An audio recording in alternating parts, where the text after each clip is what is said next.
Hello నేను miss రావు. Railway వార్త వింటే కనుక కొన్ని లక్షల మందికి ఉపయోగపడేటువంటి న్యూస్ ఇది.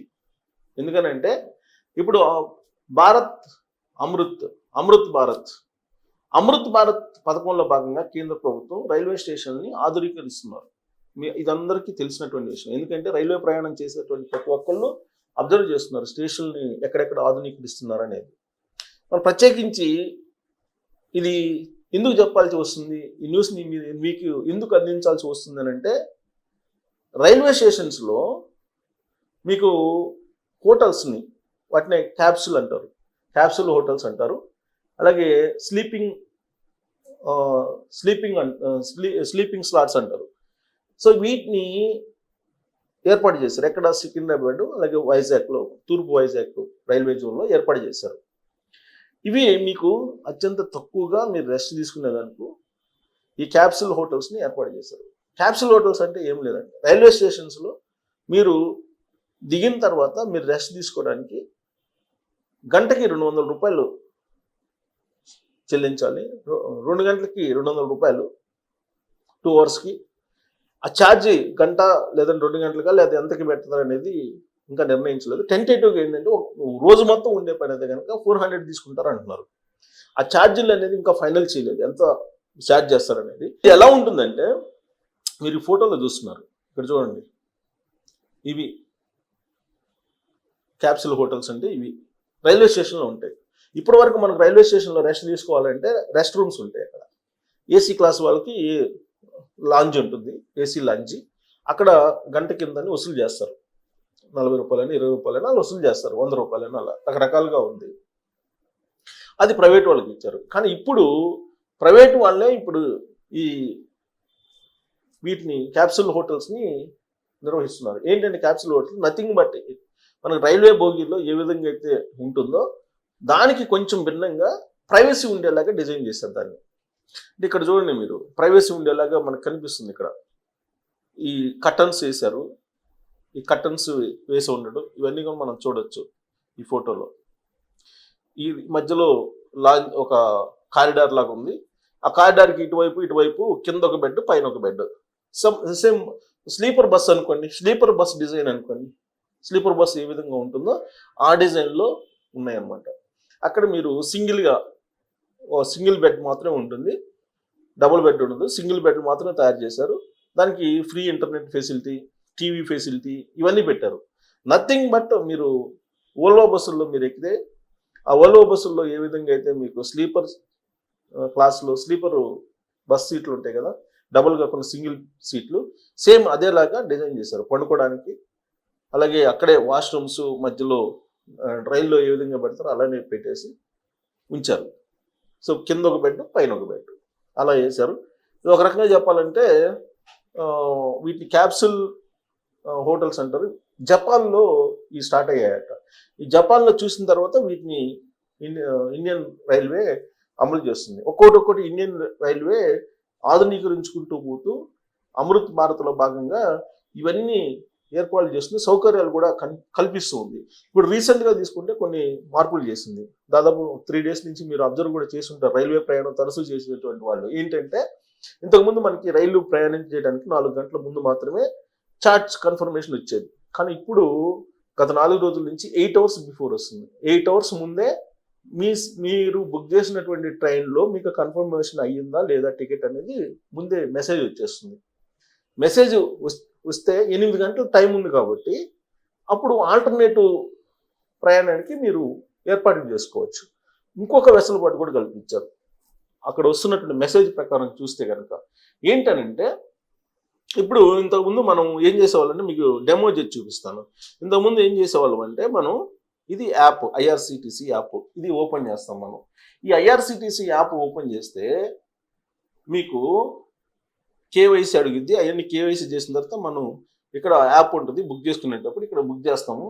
ఇది చూపించండి ఒకసారి. ఇక్కడ మనం ఈ డేట్కి, సపోజ్ ఈ డేట్కి అనుకోండి, 12కి అనుకోండి, 12కు మనం చేస్తే ఇక్కడ చెక్ చేస్తాం అనుకోండి, మన్మాడ్ నుంచి సికింద్రాబాద్. ఇప్పుడు ఇది ఇక్కడ నాన్ అవైలబుల్, ఇక్కడ 110 ఉంది వెయిటింగ్ లిస్ట్. ఈ 110 వెయిటింగ్ లిస్ట్ ఉన్నప్పుడు మనం ఏం చేస్తాము, ఇంతకుముందు మామూలుగా బుక్ చేసుకుంటాం. బుక్ చేసుకున్న తర్వాత అది కన్ఫర్మేషన్ అవుతుందా కాదా మనకు తెలియదు. బుక్ చేసుకున్న తర్వాత మనం చెక్ చేసుకోవాలి. కానీ ఇప్పుడు చూడండి, మీరు వెయిటింగ్ లిస్ట్ 110 ఉన్నప్పుడు నేను ఇప్పుడు చూడండి, ఇక్కడ పాసింజర్ డీటెయిల్స్, ఈ పాసింజర్ డీటెయిల్స్ ఇక్కడ కొడితే, సపోజ్ ఇక్కడ ఏదో కొడతాం మనం, సమ్ XXXSY అని, ఇక్కడ ఏదో ఏ చేస్తాం 46,056, ఇక్కడ మేల్ అని పెడతాం, ఇక్కడ ప్రిఫరెన్స్ అప్పర్ బెర్త్ అని పెడతాం, ఏదైనా పెట్టచ్చు మీరు. ఇలా వస్తుంది. ఇలా వచ్చినప్పుడు మనం బుక్ చేసుకోవడానికి ఇలా వెళ్ళినప్పుడు ఇక్కడ వెయిటింగ్ లిస్ట్ ఇది చూపిస్తుంది. ఇక్కడ మనం ఇది కొట్టిన తర్వాత నెక్స్ట్ బుకింగ్కి వెళ్తాం, పేమెంట్కి వెళ్తాం. పేమెంట్కి వెళ్ళినప్పుడు మనం మామూలుగా అయితే పేమెంట్కి వెళ్ళినప్పుడు ఏమి చూపించదు గతంలో యాప్లో. ఇప్పుడు పేమెంట్కి వెళ్ళినప్పుడు ఇదిగో ఈ మెసేజ్ వస్తుంది, ఇది ఇంపార్టెంట్. ఇంతకుముందు ఈ మెసేజ్ వచ్చేది కాదు, కన్ఫర్మేషన్ అని వస్తుంది. చూడండి ఏమొస్తుంది దాంట్లో, there are maximum waiting list limits in the PRS booking system for which waitlisting tickets can be issued after all confirmed tickets are executed. Your ticket booking request may get declined as the maximum waiting list limit may be reached in the booking system by the time payment success response is received from your bank. In such case, your deducted amount will be refunded back without any deduction to your bank account in 3 to 5 working days అన్నాడు. So ఈ message కొత్తగా ఇప్పుడు వస్తుంది IRCTC దాంట్లో. ఎందుకంటే మీరు book చేసుకునేటప్పుడే వీళ్ళు చెప్తుంది మీకు అవైలబిలిటీ లేదు, మీకు బుక్ అయ్యే అవకాశం లేదు అని చెప్తుంది. అంతకుముందు ఏం చేసేది, మనం అది ఎంత చెప్పేది కాదు, ఇండికేషన్ చెప్పేది కాదు. మనం డబ్బులు పే చేసేవాళ్ళం. డబ్బులు పే చేసిన తర్వాత వాళ్ళు 60 రూపీస్ కట్ చేసుకొని ఇచ్చేవాళ్ళు. ఈ మెసేజ్ ప్రకారం వితౌట్ ఎనీ డిడక్షన్ అని వస్తుంది. ఈ మెసేజ్ ప్రకారం వితౌట్ ఎనీ డిడక్షన్ వస్తుంది. మరి వితౌట్ ఎనీ డిడక్షన్ వస్తుందా రాలేదని నేను ఇంకా ఇప్పటివరకు చెక్ చేయలేదు. మరి మీకైతే వస్తుందా అనేది ఒకసారి చెక్ చేయండి. ఇంతకుముందు 60 రూపీస్ కట్ చేసుకునేవాళ్ళు సర్వీస్ ఛార్జెస్ కింద. మరి ఇప్పుడు 60 రూపీస్ కట్ చేసుకోకుండా వితౌట్ డిడక్షన్ అని ఇస్తున్నారు. ఇక్కడ చూడండి, ఇక్కడ వితౌట్ డిడక్షన్ అని ఇస్తున్నారు.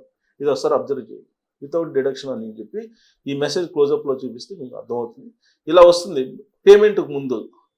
అది అసలు వస్తుందా రాదా, వెయిటింగ్ లిస్ట్లో అది అవుతుందా రాదా అనేది కూడా చెప్తుంది. కాదు అని చెప్తుంది. ఒకవేళ మీరు బుక్ చేస్తే అది తక్కువ, అంటే ఒకవేళ మీరు అది బుక్ కాకపోతే మీకు మొత్తం అమౌంట్ పంపిస్తామని చెప్తుంది. ఇది లేటెస్ట్ మెసేజ్. సో ఇలాంటి మార్పులన్నీ చేసింది గత 3-4 రోజుల నుంచి మీకు అలా వస్తున్నాయి. దాంతోపాటు రైల్వేస్ అన్ని రకరకాల మార్పులు చేస్తున్నాయి. కాకపోతే రాయితీలు వీటి విషయంలో ఇంకా కాంప్రమైజ్ కాలేదు. సరే, ఈ హోటల్స్ సంగతి ఏంది, ఇప్పుడు క్యాప్సిల్స్ సంగతి ఏంది అనేది చూద్దాం. క్యాప్సిల్స్ సంబంధించి ఏంటి అసలు ఈ క్యాప్సిల్స్ అంటే, క్యాప్సిల్ హోటల్ ఇదిగోండి, మరి ఏఐని అడిగితే చెప్తుంది. క్యాప్సిల్ హోటల్ పాడ్ హోటల్స్ అంటారు, ఇప్పుడు స్లీపింగ్ పాడ్స్ అంటారు. Sleeping pod or capsule hotels అంటారు. ఇవి చిన్న పడక పరిమాణ గదులను అందించే ఒక రకమైన హోటల్. ఇవి జపాన్లో ఉద్భవించాయి. ఇవి సాధారణంగా బడ్జెట్, స్నేహపూర్వక వసతి కోసం చూస్తున్న సింగిల్ ప్రయాణికులకు అనుకూలంగా ఉంటాయి. క్యాప్సిల్ హోటల్స్ అంటే ఏంటి? క్యాప్సిల్ హోటల్స్ అంటే చిన్న పడక పరిమాణ గదులు లేదా క్యాప్సిల్స్ను అందిస్తాయి.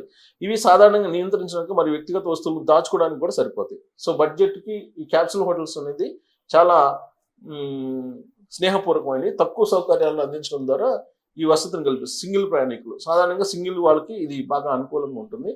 ఇంకా హోటల్స్ సాధారణంగా అతిథులు పంచుకునే టాయిలెట్లు, పవర్లు మరియు ఇతర సౌకర్యాలు కూడా అందిస్తారు. దీంట్లో స్త్రీ పురుషులకు సపరేట్గా గదులు ఇస్తారని చెప్పి అంటున్నారు. తర్వాత ఎక్కడున్నాయంటే క్యాప్సిల్ హోటల్స్ జపాన్లో చాలా సాధారణంగా ఉన్నాయి. ముఖ్యంగా పెద్ద నగరాల్లో జపాన్లో టూరిజంలో బాగా ఉన్నాయంట. సో ఇతర దేశాల్లో కూడా ఈ క్యాప్సిల్ హోటల్స్ అభివృద్ధి చెందినాయి, ప్రత్యేకించి బడ్జెట్ స్నేహపూర్వకం కాబట్టి. సో బంజారా హిల్స్ హైదరాబాద్లో క్యాప్సిల్ హోటల్స్ ఉన్నాయా అని ఒక క్వశ్చన్ వేస్తే చెప్తుంది ఆర్టిఫిషియల్. హైదరాబాద్లో క్యాప్సిల్ హోటల్స్ ఉన్నాయని ఖచ్చితంగా చెప్పడానికి తగిన సమాచారం హైదరాబాద్లో లేవులేండి. సికింద్రాబాద్ రైల్వే స్టేషన్లో ఉన్నాయి. ఇప్పటి వరకు రైల్వే స్టేషన్స్కి వస్తున్నాయి. సో బంజారా హిల్స్ లేదా హైదరాబాద్లో క్యాప్సిల్ హోటల్స్ కోసం ఆన్లైన్. సో ఇది లేదు. సో ఇది క్యాప్సిల్ రైల్వే ప్రయాణికులకు సంబంధించి ఈ స్కీమ్ని పెట్టారు. అమృత్ భారత్ స్టేషన్లు కొన్ని అమృత్ భారత్ అనేది అమృత్ భారత్ పథకంలో భాగంగా కొన్ని స్టేషన్లు ఎంపిక చేశారు భారతదేశ వ్యాప్తంగా. వాటిల్లో మాత్రం ఇవన్నీ ఏర్పాటు చేస్తున్నారు. ఇక్కడ చూడండి, దేశవ్యాప్తంగా ఈ రైల్వే స్టేషన్లో ఉన్నాయి స్లీపింగ్ పాడ్స్ అంటారు. విశాఖలో దీన్ని ఏర్పాటు చేశారు. ఇదిగో సెంట్రల్ ఏసీతో మహిళలకు పురుషులకు వేరు వేరు వసతులతో వేడి నీళ్లు వైఫై సదుపాయాలతో పాటు ఈ స్లీపింగ్ ప్యాడ్స్ అందుబాటులో ఉన్నాయి. ఆధునిక వసతులతో ఏర్పాటు చేసిన ఈ స్లీపింగ్ ప్యాడ్స్ రైళ్లలో ప్రయాణాలు చేసే ప్రయాణికులు ఒకవేళ అక్కడ బస చేయాలంటే తక్కువ ధరలకు బస్ చేసే వీలు కల్పిస్తున్నాయి. తక్కువ స్పేస్లో సౌకర్యవంతంగా ఉండే ఈ స్లీపింగ్ ప్యాడ్స్ ఉండే హోటల్స్ను క్యాప్సుల్ హోటల్స్ అంటారు. తూర్పు కోస్తా రైల్వే జోన్లో తొలిసారి స్లీపింగ్ ప్యాడ్స్ ఈ మధ్య ఏర్పడింది. ఈ వ్యవస్థ మొదట జపాన్లో ప్రారంభమైనప్పుడు ఇప్పుడు క్రమంగా ప్రపంచమంతా ఇస్తుంది. తూర్పు కోస్తా రైల్వే జోన్లో తొలిసారిగా ఈ రకమైన వసతిని ఏర్పాటు చేయడం ప్రయాణికులను ఆకట్టుకుంటుంది. విశాఖ రైల్వే స్టేషన్లోని 1వ నెంబర్ ప్లాట్ఫామ్స్ దగ్గర 1వ అంతస్తుపై ఈ స్లీపింగ్ ప్యాడ్స్ అందుబాటులో ఉన్నాయి. ప్రయాణికులకు 2 గంటలకు ₹200 అంటే గంటకు ₹100. ఒకవేళ ఒక రోజంతా ఉంటే ₹400 దీన్ని ఛార్జ్ చేస్తారు. మొత్తంగా విశాఖపట్నం రైల్వే స్టేషన్లో ఏర్పాటు చేసిన ఈ స్లీపింగ్ ప్యాడ్స్ ప్రయాణికులకు మంచి కంఫర్ట్ని ఇస్తూ వారి గోప్యతకు భంగం కలగకుండా అన్ని వసతులతో దీన్ని ఏర్పాటు చేశారు. సో సికింద్రాబాద్లో కూడా ఇప్పుడు ఆధునీకరిస్తున్నారు. అది కూడా ఇప్పుడు స్లీపింగ్ ప్యాడ్స్ తోటి రాబోతున్నాయి. సో రాబోయే రోజుల్లో రైల్వేలో సౌకర్యాలు పెరుగుతున్నాయి. కాకపోతే వృద్ధులకు సంబంధించిన రాయితీలు కానీ ఇతరత్ర ఫిజికల్ ఛాలెంజ్ పీపుల్ రాయితీలు కానీ వీటన్నిటిలో ఇంకా వాళ్ళు రాయితీలు ఇవ్వడానికి అయితే రైల్వే ఒప్పుకోవట్లేదు. బట్ ఈ టికెట్ బుకింగ్ సమయంలో కట్ చేసే అమౌంట్ వీటి మీద కూడా దాన్ని మళ్ళీ సరిచేస్తున్నట్టు కనిపిస్తూ ఉంది. మరి దీని మీద మీ అభిప్రాయం ఏంటనేది తెలియజేసి థ్యాంక్ యూ.